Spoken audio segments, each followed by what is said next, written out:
Hey, welcome everybody back to another night at the Dusty Wheel. I lost that right for a second there. Welcome back to the Dusty Wheel, everyone. We're here to do a live adaptation of the next Wheel of Time book. If you've never heard about us, we're a live call-in talk show all about the Wheel of Time and maybe some other epic fantasy series at some point. But tonight you're here because we're back. If you've missed the previous episodes that we did for the Eye of the World, there's I think 7 or 8 of them. Go back and watch them afterwards.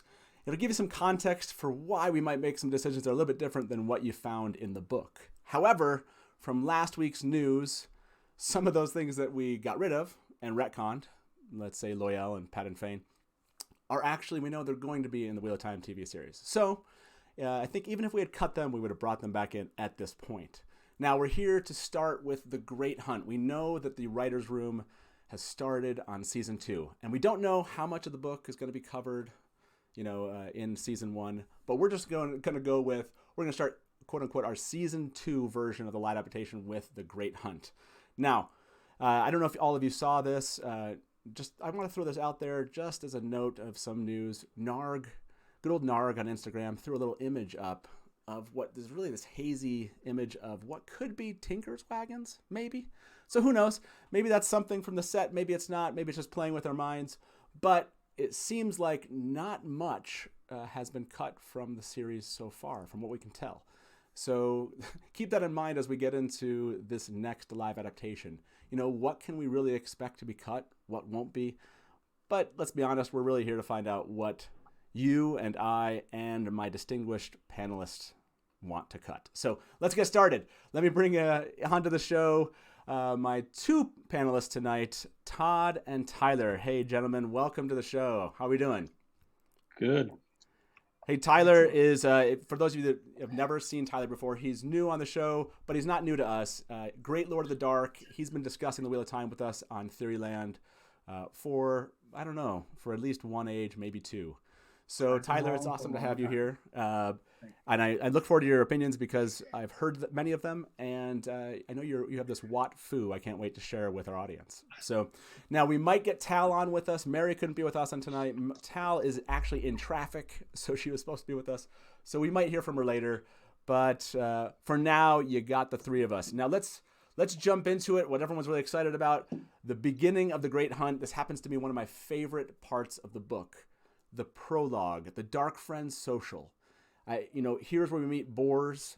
And something that stuck out to me this time, and I don't know for you to what stuck out, but I'd like to hear that. The number of Dark Friends, I had forgotten, I think, the number that were there. And also, how did they got there? I started kind of musing with, was that maybe Ishmael, used some gateways to get them there quicker. It did seem like they were there physically. I kind of thought about it as kind of like a little hotel, rundown hotel next to Shallow Gull. But the number of Dark Friends stuck out to me this time when I read through the prologue. For you, Todd, what was it that stuck out the most? I like the descriptions of when he's trying to figure out who's what, and the shoes and the way people stand and things like that. That really caught my attention this time more than anything else. I seem to remember that there were a lot of them, but the way he describes everybody and the way he talks about them, I really like that a lot. How about for you, Tyler? Was there something that just stuck out as far as the prologue that just hadn't hit you before? Well, it's really fun, but it's completely unnecessary for the TV show. I vote cut it. What? You just jumped in, man. You're like, forget it. Let's get rid of it. Like I'm waiting. You just wait till what I tell you I'm replacing it with. I can't believe you just suggested like to cut the prologue. Like that's absurd. No, you can't cut this prologue. What do you mean? We're going to replace it, Tom. We're going to replace it. We're going to replace it with Forsaken Release Party. Ishmael has just been beaten within an inch of his life by Ram, and suddenly in the lake of fire, all the other Forsaken come out of the boar, all the ones who have been killed yet, because I don't know which ones we retcon. And then they all kind of stand there and look at him and say, "You're a loser," and take off and go do their things. And Lanfear gets to come in and make her entrance just the way you want, and spit on him, and then go off and do her thing. And then we'll see you later in the show. So the Dark Friends that we see, Boars, all of these other people, like in the end, they're largely inconsequential except for the small plots they do. We want some excitement. We want Forsaken. This is a time to just jump right in and say, here's the Forsaken. They're going to screw everything up for everyone. And replace 4 minutes of Boars with 4 minutes of Lanfear and Ishmael dying. See, man, I see. What's interesting about this is that you jumped into the Forsaken and then you used Lanfear to try to appeal to me on this, which is smart. I was going to say, that's genius.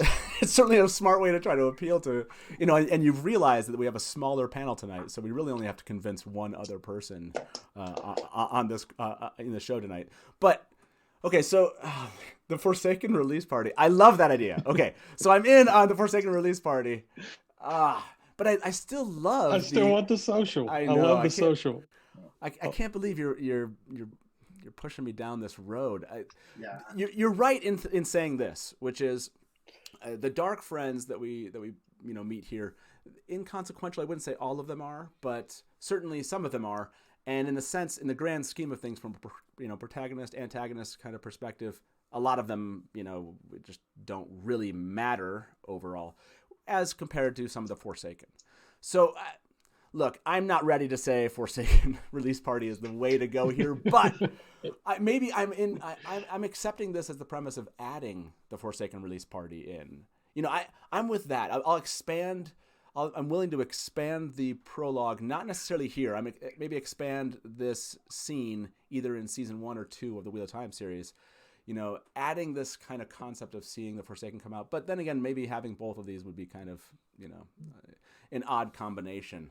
Oh man, I don't know. And yeah, some people are pointing out that there's a lot of kind of like don't really care about some of these dark friends, especially Boars. And Boars isn't relevant to me, but this is why I love that section. It has a lot to do with what it tells the viewer and the reader about this world that we didn't have a great concept for in the first book. I guess you could make a case for Rand and Matt being harried along by some dark friends, but this shows people in power positions. And that's kind of what you just said, Tyler.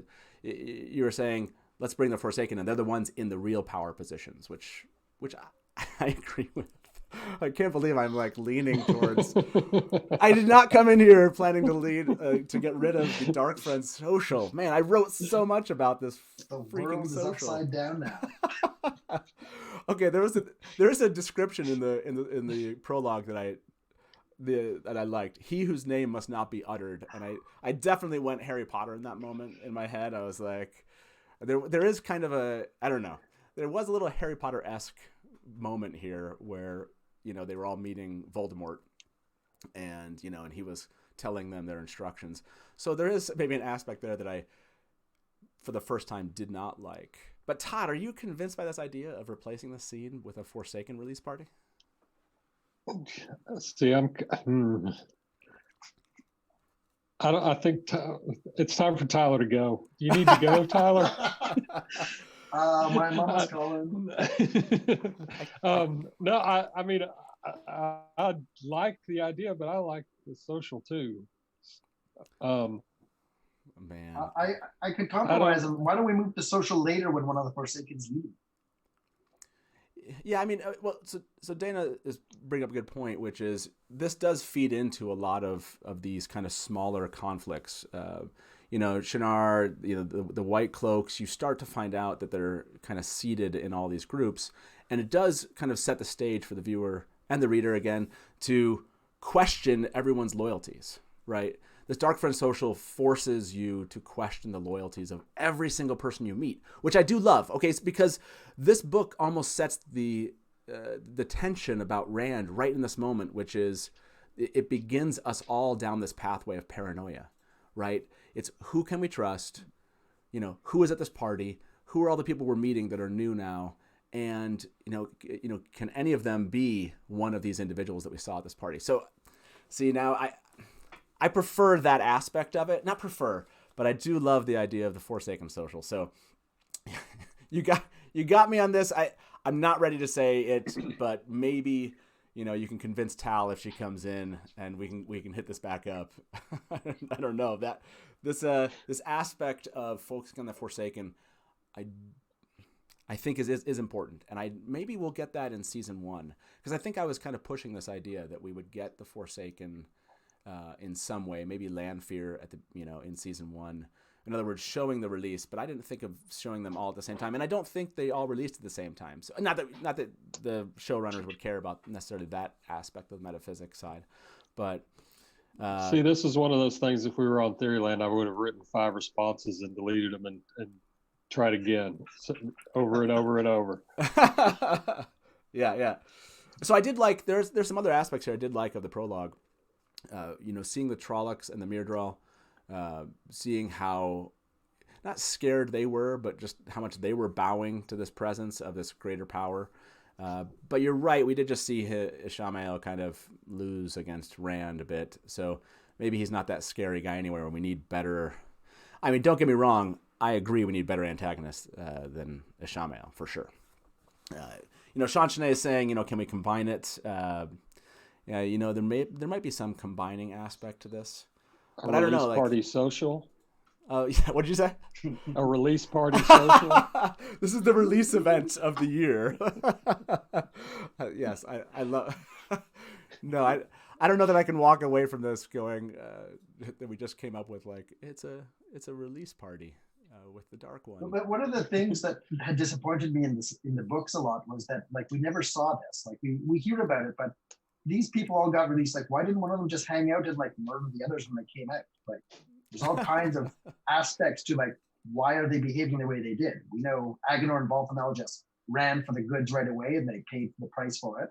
So the others come out and say, what happened to the first 2? And everyone goes, well, we're dead. Well, maybe we should make better plans than that. And, 3 of them take off and make their own plan because that's what Demandred and them do. And then Lanfear says, well, I got my own ideas. Maybe I'll stick with you, Shayol. Well, Gideon's already scuttled off. But you can introduce, with a throwaway line, a lot of these antagonists will be back. Because I think in subsequent seasons, what you're really looking for is who's harrying them this time. Well, it's this Forsaken and that Forsaken, which is a lot more interesting than just showing up and saying, oh my gosh, Samael's an Ilian. This is terrible.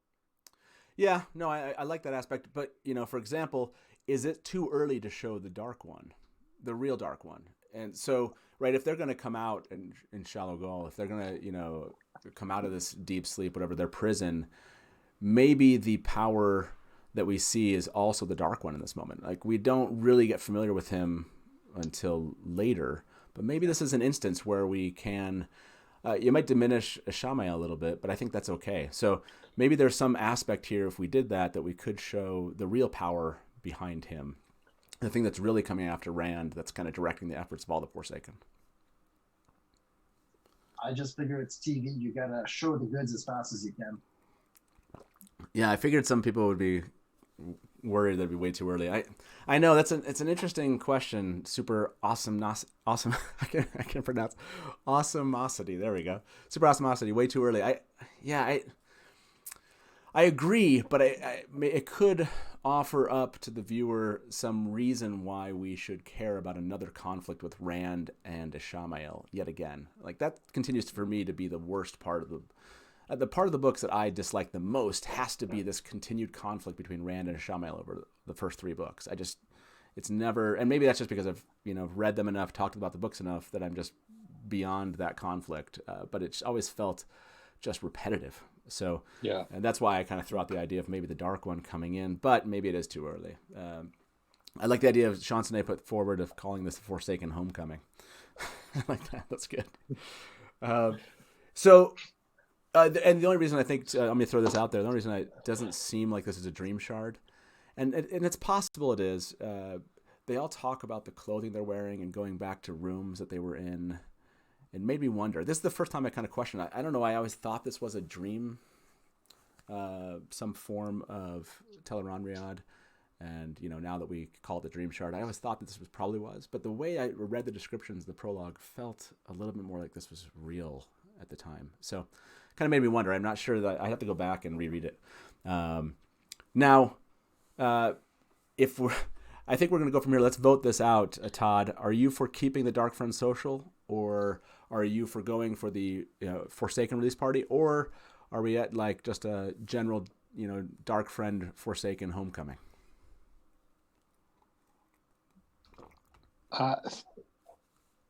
I'm still trying to digest this.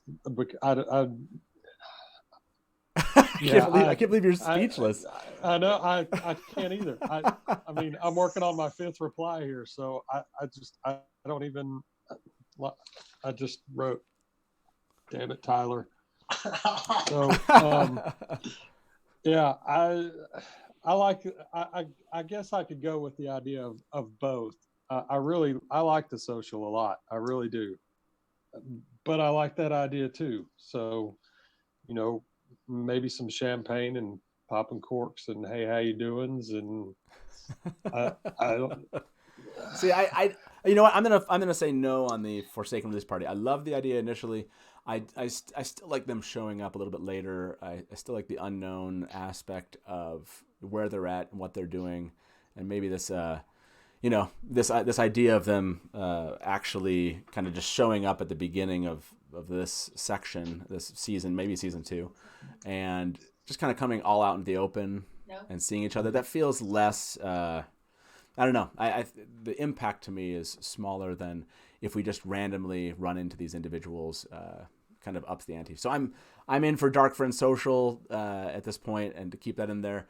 Todd, I need you to pick, because I can tell where I know Tyler's at. You have to pick Darkfriend Social or Forsaken Release Party. Go. Social. Okay, I'm man. sticking with the social.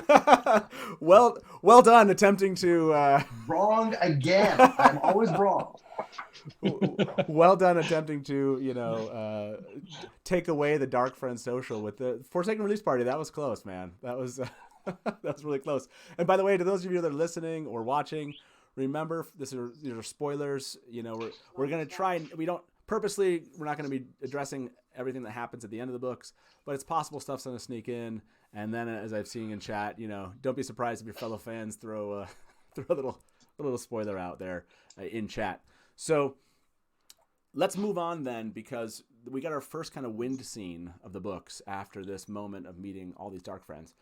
And the wind rises in the mountains of Doom, and it travels to Faldara, where Rand and Lan are training, right? And then we get this whole moment where the wind, the wind pushes on Rand, which is an interesting question here. We always talk about the dragon being one with the land, and to have this moment, I know they're close, they're closer to the blight and such, but to have this moment where it does seem like there's some, supernatural power that pushes him towards Lan here. And so I wanted to hear what you guys had to say about this. Is this scene important to you at all? Does it instruct the characters? Does it do much more than just kind of get us back into the book at this point? Well, my first question is, do you think that they'll do like this wind through the trees scene? Yeah, I think they definitely have to do the wind. I think you have to carry it through. I mean, we've talked about that before. The wind is going to be a great way for them, at least the producers of the television show, just like Jordan did it, right? To kind of take you throughout and wherever they want to, right? And bring you, to show how close they are to the blight, I guess. And, because we've already talked about maybe they kind of skip Faldara. So this would be a good introduction. I can see the wind whipping into Faldara, and we get kind of a view of this before we end, or we start with Lan and Rand. Yeah. I have in here, I like this scene. I don't know so much about the wind pushing Rand, but I like the whole scene with him and Lan, because it kind of establishes that Lan doesn't care that he's the dragon. He's still going to be his friend, and he's still going to teach him to the best of his abilities what he can while he has time to do it. But it also kind of shows that Rand still doesn't really know what to do. He's kind of stuck, and it's more like his Taveranness is keeping him there almost. Yeah, I like that. I like that Dana threw out that maybe that was a bubble of evil. Absolutely, I would go with that as a great metaphysical kind of explanation of what just happened there. Kind of maybe the smallest first bubble of evil that we've ever seen. I love that. I love that idea a lot. And there's some key things that happen in this scene. And, John pointed this out. What about Moraine going missing, for example? for a time. I had forgotten about that piece until I kind of read through again in preparation for this, which was, they remark that she's been gone. And so that brings in the question, like, this is an important scene, but Tyler, do you want to see other things that we see off screen here? Do you have any other scenes you want to throw in that you've been? No, I think this is a key one. We get Lan and Rand to go over some stuff. We get to establish Lan's competencies up till now with the sword fighting, which pays off later. And most importantly, when the Amyrlin arrives, Lan is there to give context to what's happening. Lan can say, oh boy, look, she brought 14 people with her, 2 of each Aja. Do you know what Ajas are? Oh, and there's a potential for enough context there to really info dump the audience without it really being info dumping. He just says, oh, you're in trouble, like they brought everyone in. Stay away from the red ones. Yeah, I think there is certainly an expectation. I mean, I think this scene is, pretty popular because you have to have some belief that Rand can use this sword at some level, right? There has to be some notion, even though Lan tells him it would take him 5 years to make Rand worthy of it, right? Worthy, yeah. Which is 5 years, which I think is great. Like you're just like the fact that he can ever fight anyone, you have to always give credit to him being Ta'veren at that point. But yeah, this scene does, I think, a lot what you said, which was kind of instruct Rand, and it kind of kicks him into gear, right? He's been stalled, and this is a great starting point for the books and for an episode of the show, which is all of a sudden there's a reason for him to start moving, and that really puts into place everything going on, right? The Amyrlin arrives, Moraine's just arrived back, and all of a sudden Rand feels this, if you want to call it a bubble of evil moment, and now all this kind of delay has ended. And so I agree. The scene, whether or not it happens exactly like this, I think it is a really well, crafted and written scene here that just gets us ready for what's about to take place. Because, again, they were being chased up to the eye, and now, I don't know, maybe this is the beginning of the next chase, I guess. Well, and he talks about when he runs into everybody else, like the other 2 rivers, they all kind of give him the side eye because, they don't know what he is, but they think they know what he is. And Lan just doesn't care. And I think that's pretty, or at least he doesn't show that it bothers him.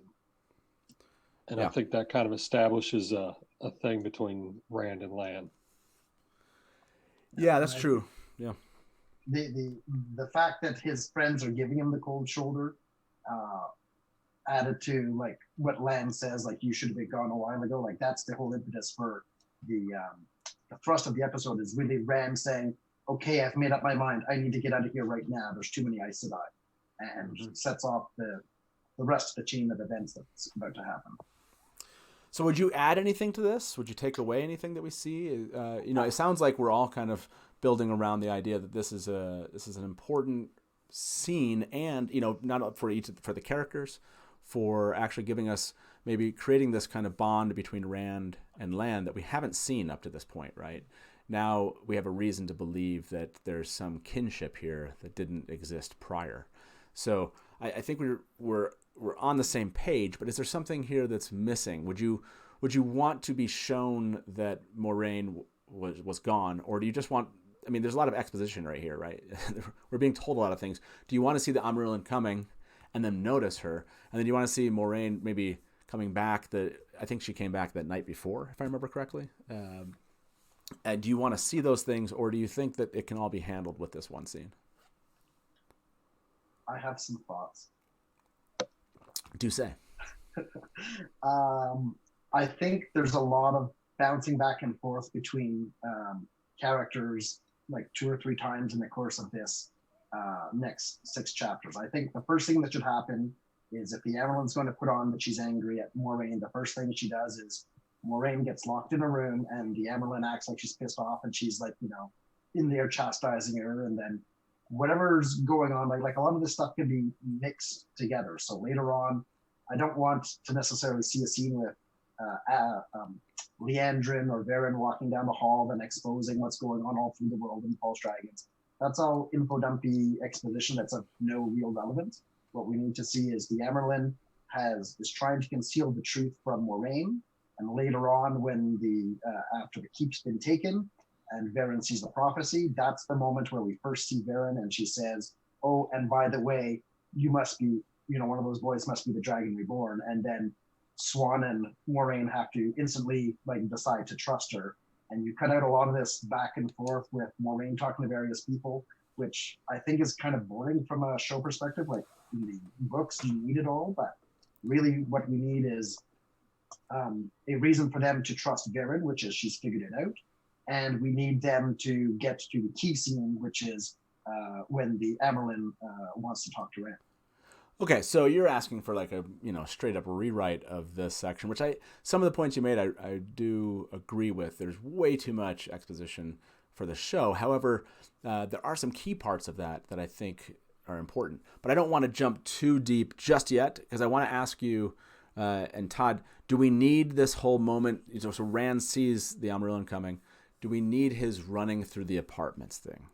Is this a necessary scene, or can we just can we short circuit that and have him begin running and then running into his friends? Do we need this? He goes back to his apartment, and we, this concept of kind of his seeing his old clothes go, and now he has new clothes, and he gets the cloak. Those kind of are kind of interesting pieces as you read them, but can we almost fast forward to his moments where he goes to the gates and he finds things are locked up and he can't leave? I have a lot of that cut out. I do think that I would like to see him see the welcome when, I forget the exact wording, but when Agomar comes out and welcomes the Amyrlin. But a lot of that other stuff is just kind of fluff for a TV show, I think. Yeah, someone brought this up in the comments. There is the bath scene that Rand thinks back on, which would be funny if they, try to include that piece to kind of show Rand, this different cultural kind of feel. I think we're going to get a lot of that, which is digging into some of the stuff that Jordan wrote about each one of these cultures and just showing how unique they are. And that might be an interesting one that they choose at the Amazon, that Amazon chooses to include to kind of spice things up, if you will, for a more mature audience. But I do see the bath scene aspect. Maybe we actually, before we see Rand up there, we get some of these things that have been happening over this last month, because there is a bit of that kind of, oh, so you've been here for a month. Yeah, all this stuff happened, So I wonder how much we will actually see some of these things happening versus just kind of fast forward us to this moment. But I do like this idea that as soon as he sees the Amyrlin, he runs out and he tries to escape in that moment. The symbolism of losing his old clothes and, getting new clothes. To me, that can always happen a little bit later. It's really this idea of, I want to escape. Then he finds his friends. I certainly do think that you could, go almost immediately to finding Matt and Perrin. Mm-hmm. And then I think you actually switch it around. He finds them, tries to escape, and then he goes to the gates and he finds out they're closed, and then he goes back, and that's where Egwene comes in. But I do think there's some fast forwarding here that could, no back and forth. Yeah, because you don't. What he needs is, the first thing is, I know I'm leaving. I need to say bye to my friends. He goes to see them. They're all jerks. I need to say goodbye to Egwene, and then because he has to go to the women's apartments. There's no other way to get Egwene and Nynaeve in there.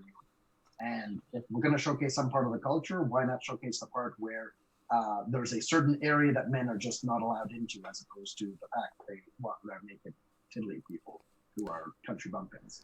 Yeah, no, that's true. I think he still has to go to the gates, and I think he has to go to the gates beforehand. I think that's a key part. We do get, we meet Mesama, and then we meet Reagan, and we start to meet some of these individuals that hopefully will play a larger role in the overall kind of series. But again, there are so many people, and maybe that's somewhere we should jump to, which is, where Rand jumps through. He sees the Amyrlin's arrived. He sees that scene. He runs to say goodbye to his friends, kind of pushes them away. Because I agree with John in comments. That's an important piece here, and something that kind of came to me as I was reading this was that this is where we start to see Rand internalize a lot of this paranoia, right? I hadn't noticed it as much before, but now begins the taint, right? He's touched the one power, and now we begin to see him, and not necessarily because he's feeling any effects, but because everyone's telling him who he is. He's a channeler now. And so the Great Hunt begins with him kind of just like rushing everywhere, not knowing what to do, freaked out, and also starts seeing things. And that's what I really loved actually about this kind of Rand, faux escape scene moment, is he goes into the forge and he thinks he's being watched.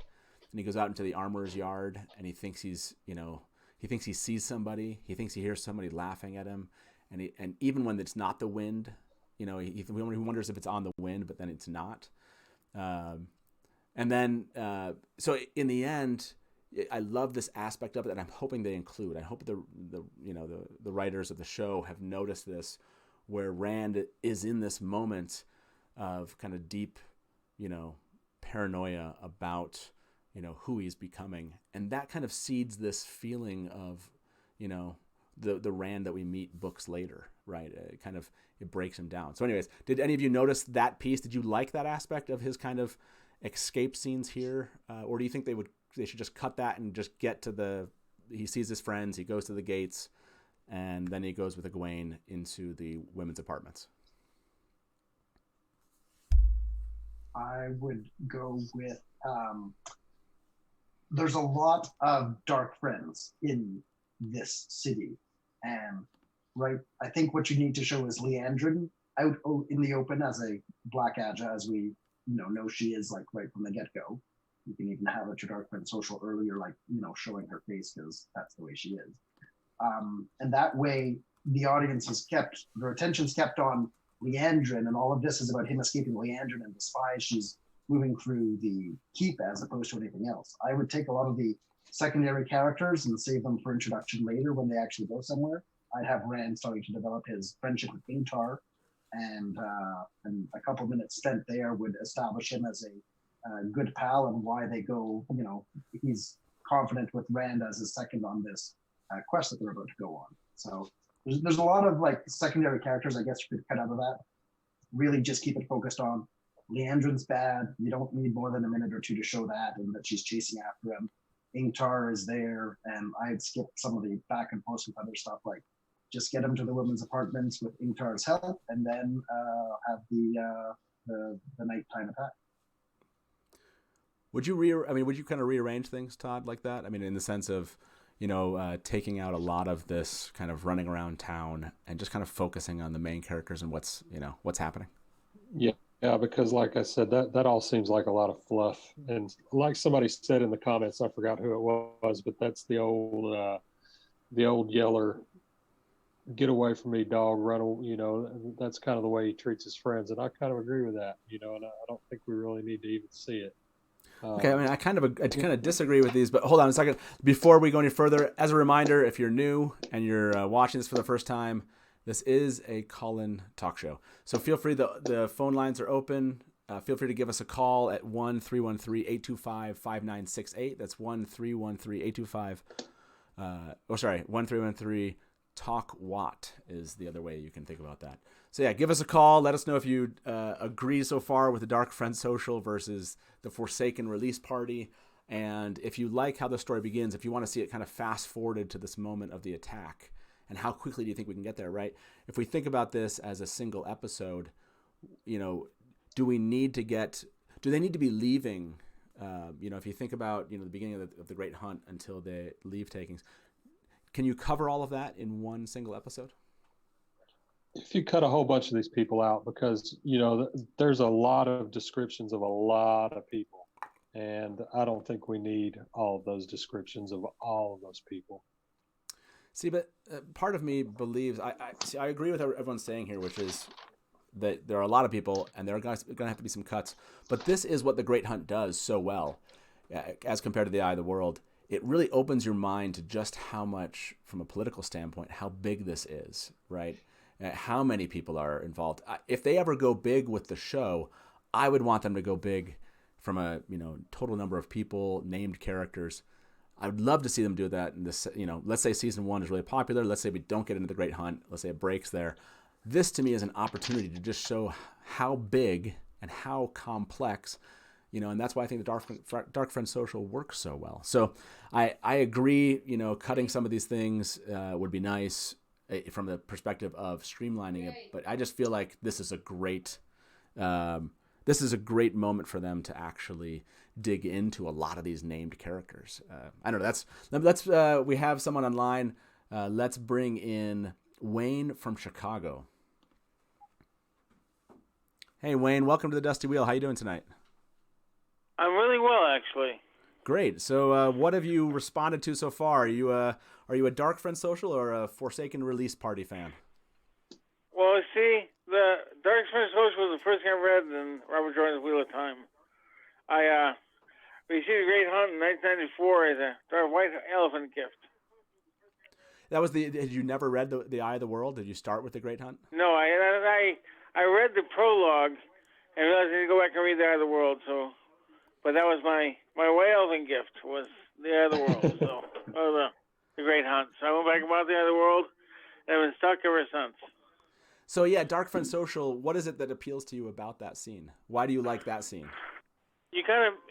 Well, obviously the clothing that they wore and the best detail. No, I'm kidding. Robert Jordan is amazing that way, but I enjoyed the immersion into the cultures that were enveloped by the clothing they wore and by the different aspects of the individuals. Like they felt like real people. Yeah. You bring up an excellent point, which is it does humanize this aspect of kind of all these dark friends. We talked about this during I think it was the Halloween episode of the way that Jordan looked at evil. And I do like that aspect where, we start to, it's more about these, not these super powered Forsaken, but it's about these 100 individuals that have all sorts of different characteristics and levels of influence that are all over the world and are spreading. I agree. And I've seen my friends and my neighbors, Yep. Absolutely. Yeah. I hope it's now your friends and neighbors. Hey, Wayne, thank you so much for calling in. I really appreciate your calling in to share your opinion all about that. I do agree. Darkfriend Social, sorry, Tyler, that's another ding against your idea. I love your idea, Tyler, don't get me wrong, but I think Darkfriend Social is the way to go, and I hope that is not something that Rafe and his team cut. Hey, man, I appreciate you giving us a call, Wayne. Hopefully you'll continue watching and give us a call again. Likewise, okay? God bless. Hey, you too. Absolutely. Bye-bye. Have a good night. Let's I think a lot of people have opinions about this. Let's bring Lancer in. Hey Lancer, welcome back, man. How you doing? I'm doing well, gentlemen. How are you today? Good. Lancer never has opinions. Am I already this infamous? So, I mean, do you have a controversial opinion here, or are you just along with Darkfriend Social fan club? I think we should have the Darkfriend Social only because it opens up the world. It opens up to a bigger world where it's not just their small little tiny corner of Emmons Field or Camelin anymore. Now it's all over the place. It's as far up as Fall Dara and the Blight, and it's far across east into Tyr and Mayen and stuff like that. You know, seeing all of these different shoes and stuff of all of these different cultures. If you do the lighting right, where you don't see their faces and you just see the bottom halves of the waist and of the clothes and such, and just have their voices, then you can have Leandra there and Leandra in there, and you won't know it's her. You can have Varen there, but you wouldn't know it's her unless you keyed in on their voices. And you don't have to show all of the Forsaken in one big blow. You can ease them in as they should be over the next course of I don't know how many seasons this thing is going to be, because you just hear voices, and those are the puppet masters. And I think the best shows have puppet masters instead of saying, I'm going to blow the wad right now, here it is, blam, there it is, you know. So that's my 2 cents. I will say this, and I do agree that I think you have to bring the Forsaken in, though, at this point. I'm hoping that we do. I'm hoping that was Lanfear. I think someone brought this up, Mask of Mirrors or whatever, when Rand is feeling like he's being watched. I'm hopeful that we get this notion that there is somebody kind of watching and tracking him, and that it is, eventually we'll learn that it is one of the Forsaken. But I think I agree on this point, that this Darkfriend Social does play this, pivotal role. And it's something I liked when I was younger, but it continues to be something I like. And I like what Glenn pointed out in chat here when he said, I'd almost pay to be an extra in the Darkfriend Social. I feel like this is the Darkfriend Social is one of those, it's one of those moments where they can get all those famous, actors and just put them in a cloak or something. And you never know they were there. It's like Brad Pitt was there, stuff like that. By the way, I just dated myself because I picked like a really old star, but go ahead. We should also put, though, for the Lan and Rand scene, we've got to see the sheathing of the sword, man. We got to see some of these sword form names live and in person. And even if they don't say this is called sheathing the sword, at least show the maneuver so we know, hey, we saw that in season 2, episode 1, and all that links up with that. And, of course, that's going to, link up. Spoiler alert, the boat sinks in other parts of the series. So, well, I don't think we've ever discussed this. Tyler, I'd like to know your opinion here. When it comes to sword forms, so I'm not like a huge sword form fan. As in, I thought it was cool that they were there. It just was never it was never my thing. From an actual kind of viewership, that's a real-time television series. Sword forms, are they necessary to know about them from the viewer standpoint, or is it just that they see them practicing? And do you want to know the minutia? Do you think it's important that we have an idea? I think it's tough to if Lan is sitting there naming forms and Rand is doing them, that's great. Lan actually tells Rand about sheathing the sword after his meeting with the Amyrlin, or just before they go on the quest. So sheathing the sword doesn't come yet, but the most important sword form, the absolute most important thing in this entire episode, more important than Darkfriend Social, is Cat crosses the court. That is the number one thing that I want to see out of this entire thing. It is. That's the one where you see Rand go through all of this angst he's had in the whole episode, and Rand whispers 4 words in his ear, and suddenly, bam, he's in charge. And that's what the sword forms are for. I love Sean Sinead said cat pees in the flower bed. I like it. Hey, yes, no, I think there is, and so maybe they can come up in those type of instances. In other words, I don't need like Rand does this, then Lan does this. Like, in the end, I do like that there's an awareness of them, but it just happens maybe at specific moments where, like you said, where Lan whispers something in his ear and you hear X, and you associate them, but it's not like this, Karate Kid, episode, if you will. Right. Wax on, wax off. Yeah, exactly. Hey, Lancer, thanks for calling in, man. Always appreciate it. And I'm sure we'll chat again soon. Hey, appreciate it. Yes, sir. It's great to talk to you guys. Take care. Have a good night. Good night. Bye. So let's bring in Shayol. She is not doing karaoke tonight, so she can come chat with us.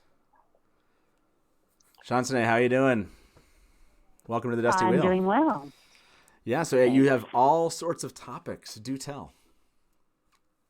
Well, regarding the Darkfriend Social, I think it's good to have.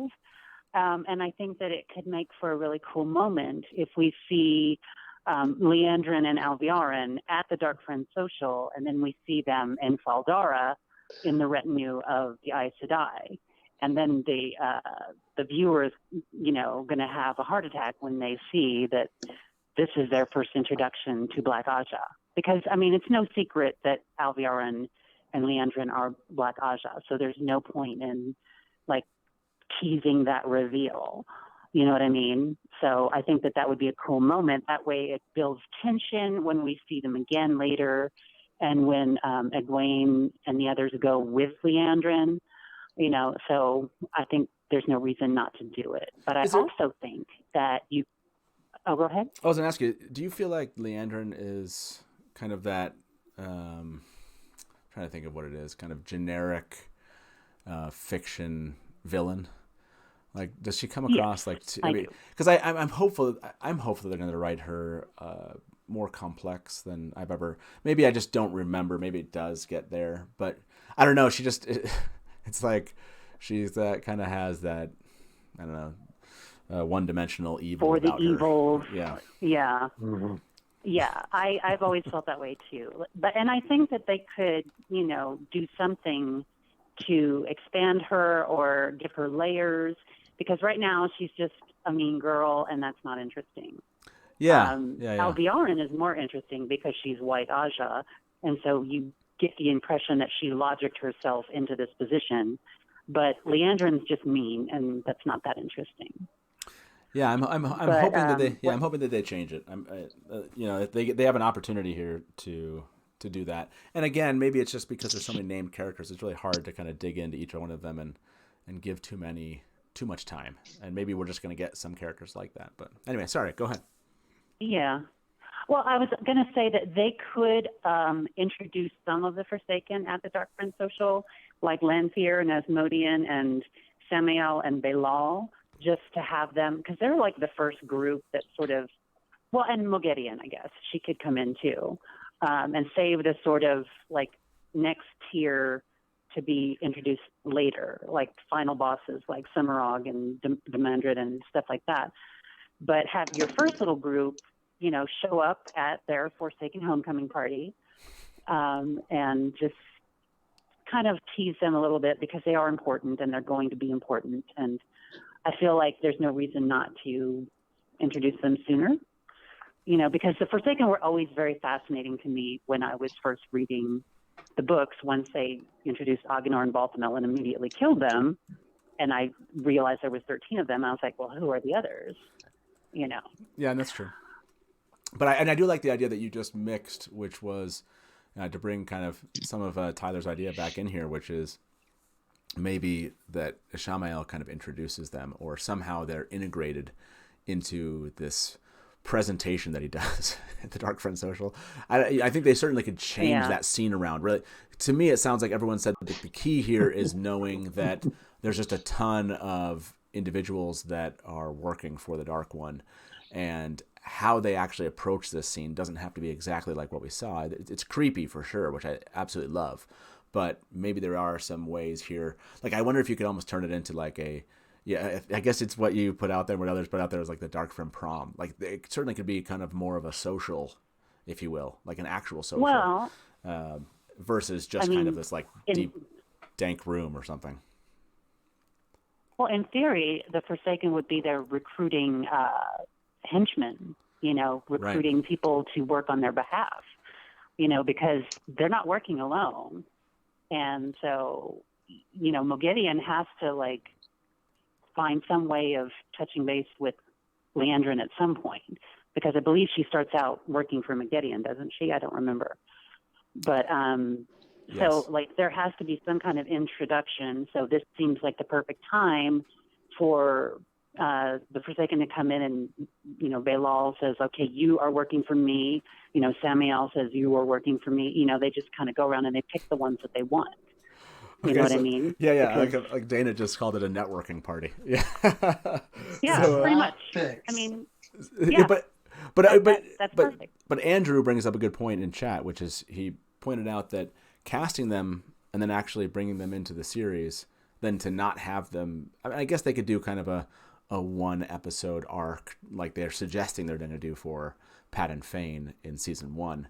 I guess they could, cast some of these, maybe not all of them, but cast some of them and have them show up there and kind of give them one episode arcs where you're introduced to them, other than Lanfear, obviously, who gets multiple episodes, I would hope, in this.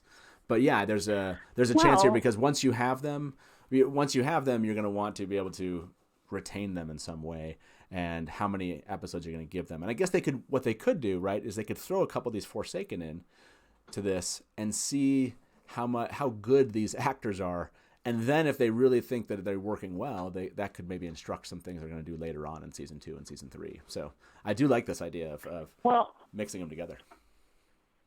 And I think that we need to see more from people like Samael and Belal and Mogedian anyway. So, having them present sooner and in the mind of the viewer sooner will make it so that there's tension and there's anticipation when we see them again. So I think that that's a good way to sort of build that a little earlier, I guess. Well, what would you say? Oh, sorry. Go ahead, Todd. I was just going to say, what would you think of them not revealing the actors who are going to play the Forsaken until they actually show up on screen? That wouldn't bother me. I don't really care who plays who, honestly. All the casting announcements are fun, but I trust the production company to hire good people. So, it would be nice to know, but I don't need to know beforehand. Somebody asked me a question about that after last week's show, and I thought that would kind of be a kind of a cool idea, not to know who was who. Yeah. Yeah. Oh, I would love that. Yeah, I would. If they can keep it a secret. Yeah. What? So I have this question for you. People posting on their Instagram. Yeah. That never happens. Yeah. Let's kind of together here while you're on the line, Seanchan. We don't have anyone else that's called in right now, so you can come kind of play third panelist with us here. So we have this idea of Moiraine. She goes into the apartment. She's being brought before the Amyrlin. I love the scene, but I agree with Tyler and Todd that what you've said so far, we need to streamline this scene. But I love it, even though there's some exposition here, because this feeling of not knowing, who the Amyrlin's for, and then having this moment of wait, the Amyrlin's been on this the entire time with Moiraine. There's an aspect about that, and then to see them planning this new, right? They have this new idea, right? Moiraine has this new place where they're gonna, we're gonna send them down to Ilion, and we're gonna have Rand present to the Council of Nine. He's gonna get a nation. This is the next greatest plan, right? And this whole idea that they had a plan before and it totally went bust, and now they're coming back together and they have this other plan for these for these individuals that's totally going to go bust. I love that about the scene. Do you think that we need to have this Moiraine Amyrlin meet up where they talk about their plans? Is that an important piece to you? I think so, because it does a couple of things. It introduces sort of the interplay between Siwan and Moiraine and their sort of very easy camaraderie and the fact that they trust each other. And also it introduces the concept of Aes Sedai scheming and how even people with the best of intentions scheme and plot and make plans and do things like that. And so for non-book reader viewers, they will look at this scene and go, oh, okay, so these two women are in cahoots and they're not to be trusted, which is what we want them to think, whereas, book readers will be like, oh, okay, so this is that, and of course they're Aes Sedai, they're scheming, they're planning, that's what they do. They've always got a long game and they've always got a plan B, so I think that it's good to have both of those things in the show, and so this is a perfect way to kind of get the ball rolling on that.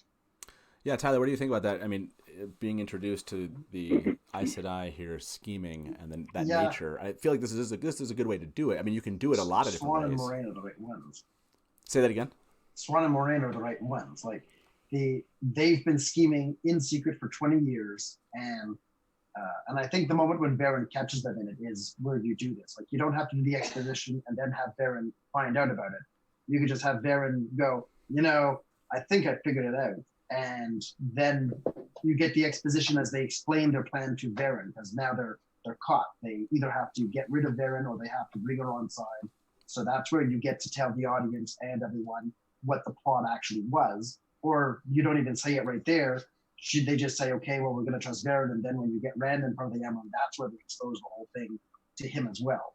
So there's a couple of different ways that you can do that exposition, but I think the goal is to avoid having 3 different scenes of exposition and try to squeeze it all into one. And I think the thing that sets it off is Varen twigging to what's going on. This is an interesting idea, merging that exposition moment into that later scene. In other words, that would, right, Rand's kind of faux escape, and then he gets into the apartments, and then having that, just almost skipping this whole Moraine, meets with Amyrlin. We go right to, the attack. I do like that aspect to this, which is then we later on hear it. Todd, were you going to say something about that? I was just gonna. The only thing I was gonna point out was there's a little bit of suspense there when she walks in and the box is laying on the desk, and she's like, "Oh shit!" Yeah. So I don't know how you could. I guess you could transfer that into TV, but in the books you kind of can. She's thinking in her head that's not even supposed to be here. Yeah. Seanchan, what do you think about mixing those two scenes? And actually kind of not having both of these meetups, just use the one with Varen to really expose this scheming that's been going on. I like it because I like turning exposition into conversation that develops and seems to be discovered as it's happening rather than someone telling someone something. You know what I mean? Where it's like it's developing. So it feels more immediate. And it's like if Siwan and Moraine are trying to cover themselves while, talking to Varen. I like that angle. And, Varen being pretty quick on the uptake knows exactly what's going on. She's gotten the report from Alviarin and Leandrin from the Darkfriend Social. So she knows what's up, and so because it's no accident that the three of them are in Dara, which is relatively close, within traveling range to Shayol. So two of those three Aes Sedai are at the Darkfriend Social. And I think it's Alviarin and Leandrin, but Varen could easily be one of them. And speaking of that, I think that we should ditch some of the no-name Aes Sedai that are in the party that we never see again and bring Morel in because she's going to be important later. And I'd rather see her sooner than just meet a no-name Aes Sedai that I'm never going to care about. Yeah, that's a good point. You know what I mean? Yeah, only including Aes Sedai in this scene or in these scenes or whatever this first episode, if you will, of our live adaptation. Only including actual Aes Sedai that are important later on. That's probably useful. However, you also do want this feeling that the White Tower, this group is huge, so the no names to me are actually, they're important, but you're right. Maybe at this early on where they're in Dara, maybe not as important. So yeah, I do agree with that. Well, they're glorified extras and they can be there, but I would like Morel to be there because she is one of the people that Moraine and Siwan trust. You know what I mean? So, yep. Okay, Moraine trusts her enough to pass Lan's bond to her. So she should be a bigger deal than she is what I'm saying. Yeah, for sure. No, I agree. Yeah. What about, let's switch gears to the attack and Padan Fain. So we know that he's going to be in the actual series. Do you think, for our purposes of our live adaptation, I'm clearly going to say that he should continue to play the role that he plays in The Great Hunt. Do you think the fact that he is in the TV series means that we're going to see the character arc that Jordan developed for him? I think we'll see a form of it, and hopefully we'll see a better resolution to it. I think the whole Mordeth, Ordeus, whatever, we'll probably see that, but I hope that it's given more to do, because it always felt sort of like a very B plot to me. And it felt very rushed when it was wrapped up. So hopefully it'll have a little more impact. And we could lose the whole prophet storyline if we need more time for Padan Fain. I would be happy to do that. Yeah. And just have him be more of a menace that, just keeps popping up and, keeps just thwarting our heroes at every turn, rather than just being like, oh yeah, Padan Fain, I don't remember. Yeah. Oh, I guess he's back. Yeah. That always felt kind of like out of left field to me when I was reading it. Yeah, I'm hopeful. What I liked was this moment that Rand and Egwene have with him. It reminded me so much so that of this idea that Mordeth, that there's more to him when he said, the battle's never done. Mordath knows. He always speaks almost like Ishamael does, right? That there's a base root to him now, this evil that almost is aware of the cyclical nature of time, right? And it tells him over and over again, right, a couple times before he leaves, he's almost hearing the same things. Now you could say that comes from Padan Fain's time with Ishamael, and he's just picked up some of his language. But I did like that Egwene was talking about how he was becoming more himself, right? This I like, and I hope that they do that. I hope they take more time with him and give that scene the time it needs to develop and give us this idea of what's inside of him versus you, like you said, just kind of being like, oh yeah, Padan Fain, and then it becomes kind of not a running joke, but just a nonsense character. I'm hoping that we dig in here. We don't know what the showrunners are going to do, but I hope that we do. I hope they dig into his character and he actually becomes a key part of this series in season 2. I had forgotten that he was already calling himself Mordath this early. Yeah. Yeah, that was I agree. I was actually kind of surprised when I saw that. I had forgotten that too. Yeah. I think this early on, though, that he should still be in that, like, is he just a crazy person? Like, instead of him being full on, like, okay, this is a supervillain, keep your eye on this guy. At this point in the story, you could still be thinking, okay, he's just some wacky dude that, has weird delusions, whatever.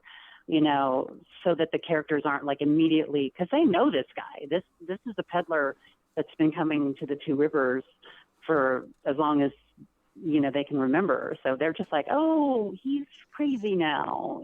I could see them just sort of being a little bit dismissive of him, and then only later realizing, okay, there's something here. You know what I mean? Yeah, I mean, Tyler, they have to make a decision here, which is how deep like Seanchan is pointing out, how deep do you go with this? Because Egwene, she brings up a lot of effects that are happening, right? She's like the jailers, the soldiers down here, they've been acting, they're getting meaner, they're more cruel, everyone's feeling this, influence of Padan Fain.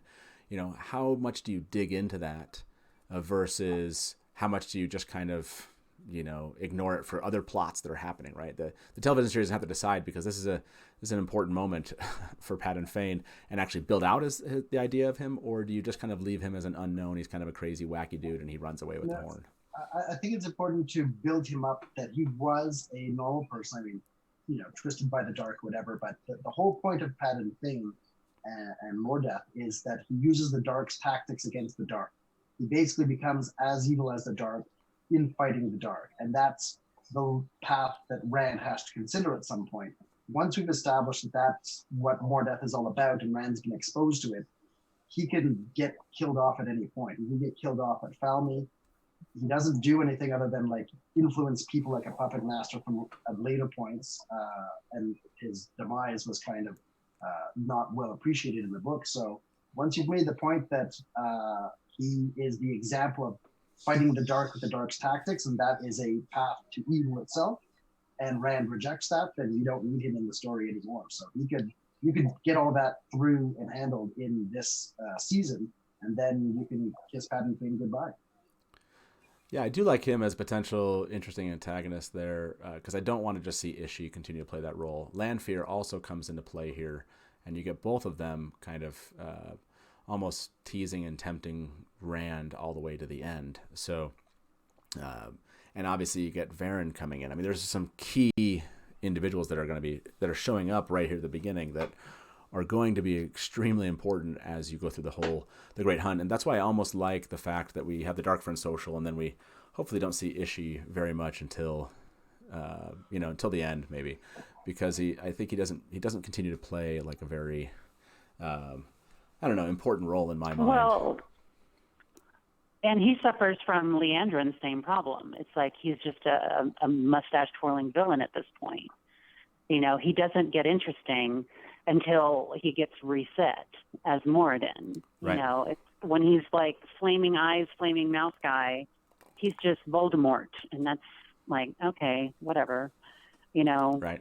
If he had some layers at this point, like if they can give him a little more of the Moradin vibe even this early on, and less just the I'm evil and that's why this is happening. I mean, if they can do that and make Ishmael more of a layered person, that's the hope for every character, obviously, then I wouldn't have a problem with him being a little bit more present in the story. But as it is, he just shows up, he fights Rand, and he gets beaten. He shows up, he fights Rand, he gets beaten.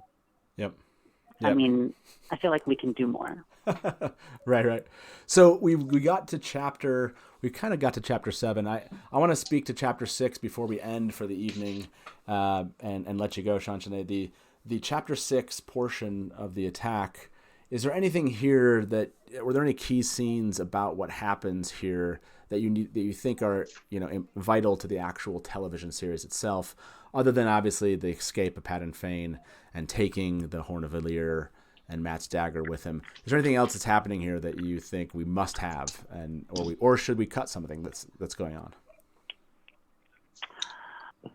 Chapter 6, you said? Yeah. So this is when that Rand wakes up in Egwene's room, and then you have Nynaeve telling him that Egwene went down to visit Padan Fain, and the alarms go off, and then you have Rand kind of dodging around the Myrddraal. You have him finding Egwene and Matt unconscious in the dungeon. Right, there's this whole kind of chase scene again, if you will, that happens, and it seems important to show kind of the danger. Again, this is all very centered around Padan Fain and what's going on here. Do each of you, and maybe Todd, start with, do you like this chapter? Do you think all these scenes are kind of, it doesn't seem like we've cut anything that would need to be cut here so far, but is there anything that happens here that you would say, let's get rid of? Get rid of? There's again, this is another one of those chapters where there's so much going on that there's a lot of it you could snip and cut, and as long as we get to meet Uno, I'm okay with everything else that they chop away. Is Uno to you somebody that you want to see Rafe and his team actually? Blaming Uno. I love Uno. I want to see what they do, and I think he's a cool character. Yeah, that's an interesting point. Tyler, do you think they should keep Uno in and build him into something more, kind of give him more screen time than he has, or do you just like him as Jordan has, given him to us? They have to cut down on the named characters, so you take the exciting ones. Uno is an exciting character. His later interactions with Nynaeve are some of the funniest in the series. So when they actually go on that quest and leave, like, again, in this episode, I think what you need to establish is Ingtar. He's the cool one, and that he's chosen his people to follow him, and that includes Huron and Uno and a couple of others. But Uno is a good choice to keep in the story and play up. I think the other ones that we've overlooked a little bit here are, we talked about Rand meeting Perrin, but Nynaeve has some chats to have with Rand about romance, and Perrin has some thoughts to have of his own about what the Amyrlin's after with his stuff. So they each need a minute or two in here somewhere. Mm-hmm. Yeah, Seanchan, your last thoughts here as far as key characters that are coming out of these first 6 or 7 chapters. Specifically maybe to chapter 6. But is there anything here that you think is vital for Rafe and his team to maybe expand on or cut at this point? I don't know. Like I said, you could minimize some things, and you can just have a little bit of business with some people. I don't know that I would expand Uno, because I think a little Uno goes a long way. But I definitely think we need to build up Ingtar so that his later face heel turn has a little more weight. And also, I think we need to have a little more from Agilmar, because he's one of the great generals and he's supposed to be a big deal. So, I mean, I don't know what I would see. I'm going to have a problem cutting anything. But well, what's interesting is we are going to, but it doesn't seem like we, at least from a character standpoint, I guess we don't have all of them revealed, but some of these that we kind of thought might be cut haven't been. So, maybe we won't have to lose out, at least on the major characters, because again, like it's always, like we said, it's always difficult to cut some of these key characters that come back up, but maybe they'll play either a less. maybe they won't have the roles that they have right now. They'll show up later, or maybe we'll get more names but less depth on some of them. I don't know. There's going to have to be some cuts, but it doesn't seem like we made a ton today, other than we streamlined out the actual Rand chase through the streets, and we streamlined out the Moraine and Swan sections to get right to the events that happened where Padan Fain escapes, to actually get to Varen and that conversation. So that's where I want to stop tonight. Shansanade, thank you so much for calling in and playing a panelist role with us tonight as our last caller. So I really appreciate that. It's awesome, and hopefully, I don't know, do you have karaoke next week? Are we going to lose you next week, or are you back with us? I do have karaoke next week. Got it. So, yeah, unless karaoke is canceled for some reason, then yes, I will be gone next week. But, well, it's Well, it's awesome to have you here. Replay, yeah, hopefully, hopefully we'll have you. We'll hopefully have you back. I appreciate your call in. We'll talk to you soon. Oh, Bye-bye. yeah. All right, thanks. Bye. Bye. So to you two, I really appreciate you showing up, and I know we couldn't have Mary and Tal with us. I believe they'll be back next week when well, actually, sorry, not next week. We have a content creator interview that I'm doing next week for our third Wednesday, and then we'll be back together with the gang here. We'll either do one more episode in December, or we'll be back for the Amazon Prime. I think it's the monthly announcement is on the 1st. It'll be interesting to see if they make that happen on the 1st, since it's holiday for all of us. That'd be awesome if they prepped it, and we'll have plenty of time to have fun that day talking about this. So yeah, make sure if you're watching, every second Wednesday we do these live adaptations. So we'll be back talking all about the Great Hunt starting in chapter 7 in January. And come back to us next Wednesday at this time. We'll be speaking with a content creator that I'll announce later on this week. And then, like I said, we'll probably take a break for Christmas, and we'll come back in January with the next Wheel of Time on Prime announcement. Thank you, everybody, for being here tonight. Thanks again for chatting with us and for calling in. Always appreciate it. Hope you've enjoyed it. Leave a comment if there's something you'd like to see us try, change, modify. We can always expand, cut, keep things that we do also. And with that being said, Tyler, thank you so much. Great Lord of the Dark, you made it, and really appreciate you trying to change that first prologue scene. And it seems like you might have convinced some of us. Hey, we finally beat Tyler. We finally beat him. I think you beat me every time, actually. But thanks, everybody, and good night. And as we say, smash to black.